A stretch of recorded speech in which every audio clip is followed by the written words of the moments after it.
এইবাৰৰ মেট্ৰিকৰ ফলাফলত যিসকল ছাত্ৰ ছাত্ৰী অসন্তুষ্ট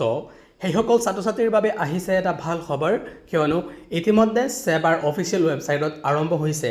ৰিচেকিংৰ বাবে আবেদন প্ৰক্ৰিয়া তো কিদৰে ৰিচেকিংৰ বাবে আবেদন কৰিব লাগে আৰু ৰিচেকিংৰ বাবে কিমান টকা ফিজ লাগিব এই সকল বিষয়ৰ ওপৰত কথা পাতিম তো ভিডিঅ'টো একেবাৰে শেষলৈ চাই থাকিব আৰু যদি চেনেলত প্ৰথমবাৰৰ বাবে আহিছে তেনেহ'লে সাবস্ক্ৰাইব কৰি ৰাখিব যাতে এনে ধৰণৰ জৰুৰী আৰু সঠিক ইনফৰমেশ্যন সদায় লাভ কৰিব পাৰে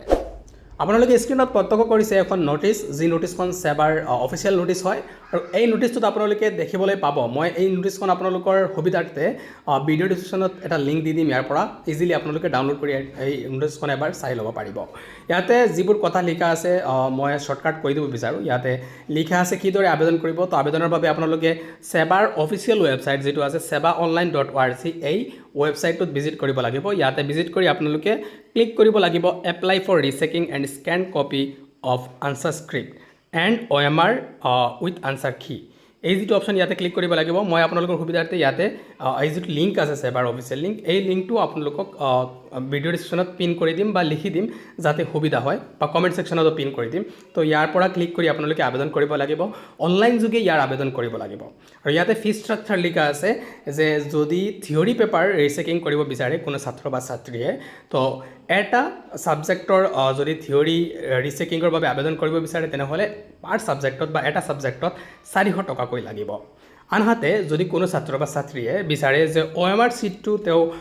ৰিচেকিং কৰিব বিচাৰে তেনেহ'লে পাৰ OMR চিটত 50 টকাকৈ লাগিব এই কথাবোৰ ইয়াতে লিখা আছে অৰ্থাৎ theory paper rechecking scan copy of photocopy যদি কৰিব বিচাৰে তেনেহ'লে 400 টকা লাগিব আৰু অকল যদি OMR স্ক্ৰিপ্টটো তেওঁ ৰিচেকিং কৰিব বিচাৰে তেনেহ'লে লাগিব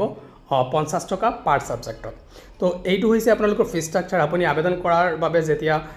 লিংকত ক্লিক কৰিব ইয়াতে সকলো ইনফৰমেশ্যন দেখিবলৈ পাব কিমান টকা লাগিব ইয়াতে আপোনালোকৰ তথ্যবোৰ দিব লাগিব তো এইদৰে আপোনালোকে আবেদন কৰিব লাগিব তো ইয়াতে মই আপোনালোকক কৈ দিছোঁ যে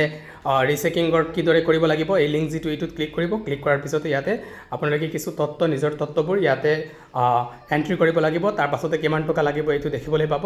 অনলাইনৰ যোগেদি আপোনালোকে পে'মেণ্ট কৰিব লাগিব তাৰপিছতে আবেদন প্ৰক্ৰিয়া সম্পন্ন হ'ব আৰু আবেদন সম্পন্ন হোৱাৰ ইয়াতে ডেটটো আছে আপোনালোকৰ 12 তাৰিখৰ পৰা আবেদন প্ৰক্ৰিয়া আৰম্ভ হৈছে 12 এপ্ৰিলৰ পৰা আৰু এই আবেদন প্ৰক্ৰিয়া চলি থাকিব 15 দিনলৈ অৰ্থাৎ 15 ডেজ আপোনালোকৰ এই আবেদন প্ৰক্ৰিয়া সময়সীমা আছে আৰু এই ৰিচেকিংত আবেদনৰ পিছত ৰিজাল্ট উইদিন 30 ডেজ বোৰ্ডে ঘোষণা কৰিব within 30 days from the last date of receipt of application by SMS and email only ছাত্ৰ ছাত্ৰীসকলে ইমেইল বা SMS যোগেদি নিজৰ ৰিজাল্টটো 30 দিনৰ ভিতৰতে লাভ কৰিবলৈ সক্ষম হ'ব বুলি ইয়াতে উল্লেখ কৰা আছে মই ইয়াতে শ্বৰ্টকাট কৈ দিছোঁ আপোনালোকৰ সুবিধাৰ্থে তাৰ উপৰিও যদি আপোনালোকে বিচাৰে তো এই যিখন নোটিছ এইখন আপোনালোকে লিংকত ক্লিক কৰি ইয়াতে এটা লিংক দি দিম ইয়াৰ পৰা আপোনালোকে এই নোটিছখন ডাউনলোড কৰি ইয়াৰ পৰা এবাৰ ভালদৰে চাই ল'ব আৰু এপ্লাই কৰাৰ সময়তো আপোনালোকে ইনফৰমেশ্যনবোৰ ইয়াতেও পাই যাব ইয়াৰ পৰাও দেখিব পাৰিব তো ভিডিঅ'টো সকলোলৈ শ্বেয়াৰ কৰি দিব যাতে তেওঁলোকেও ইয়াৰ দ্বাৰা উপকৃত হ'ব পাৰে তো থেংকছ ফৰ ৱাচিং ভিডিঅ'টো সকলোলৈ শ্বেয়াৰ কৰিবলৈ নাপাহৰিব আৰু চেনেলটো অৱশ্যে ছাবস্ক্ৰাইব কৰি ৰাখিব